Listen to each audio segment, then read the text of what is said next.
ഈ സാധനം കണ്ടപ്പോൾ അയ്യോ എന്നായി പോയി. അത് വേറെ ഒന്നും കൊണ്ടല്ല, നമ്മുടെ വിവാഹ വസ്ത്രമാണ്. അത്രയും വിലപ്പെട്ട നമ്മുടെ പ്രഷ്യസ് ആയിട്ടുള്ള ഒരു കോസ്റ്റ്യൂമാണ്.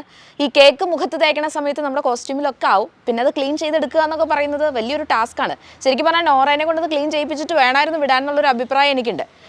എന്തായാലും നോറയുടെ ബർത്ത്ഡേക്ക് സിജോ കൊടുത്തൊരു പണി തിരിച്ച് വിവാഹ ദിവസത്തിൽ കൊടുത്തു എന്നാണല്ലോ പറയുന്നത്. പക്ഷേ ബർത്ത്ഡേ എന്ന് പറയുന്നത് എല്ലാ വർഷവും വരുന്ന കാര്യം, വിവാഹം എന്ന് പറയുന്നത് ഒരിക്കൽ മാത്രം സംഭവിക്കുന്ന ഒരു കാര്യമാണല്ലോ. അങ്ങനെ ചിന്തിക്കേണ്ട ഒരു ഔചിത്യ ബോധം കൂടി നമ്മൾ ചെയ്യുന്നവർക്ക് ഉണ്ടാവണം. വിവാഹ ദിവസത്തിൽ പ്രത്യേകിച്ച് അവർക്ക് ഫോട്ടോസ് എടുക്കാനുണ്ടാവും, വീഡിയോസ് എടുക്കാനുണ്ടാവും, അതുപോലെ തന്നെ അങ്ങനെ പല കാര്യങ്ങളും അവിടെ സംഭവിക്കാൻ ബാക്കി ഉണ്ടാവാം. ഇനി ഒരു പക്ഷേ എല്ലാം സംഭവിച്ചതിന് ശേഷമായിരിക്കും നോറ ചെയ്തത്. എന്നാലും നമ്മുടെ ഏറ്റവും വിലപ്പെട്ട ആ കോസ്റ്റ്യൂമിലേക്ക് അത്രയും കേക്കൊക്കെ ആവുക എന്ന് പറയുന്ന ഒരു സങ്കടമുള്ള കാര്യമാണ്. പക്ഷെ നോറയ്ക്ക് ആ സമയത്ത് അതിൻ്റെ ഒരു ഔചിത്യ ബോധം ഇല്ല എന്നുള്ളതാണ് എനിക്ക് മനസ്സിലായിട്ടുള്ളത്. ഈ ഒരു വീഡിയോ ഷെയർ ചെയ്തുകൊണ്ട് ദിയ കൃഷ്ണ ഒരു സ്റ്റോറി ഇട്ടിരുന്നു.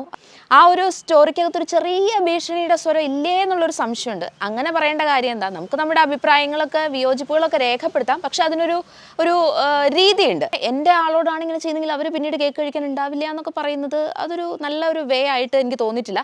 റെസ്പോണ്ട് ചെയ്യാം നമുക്ക് ഏതൊരു വിഷയത്തോടും, അത് അവരുടെ അവകാശമാണ്.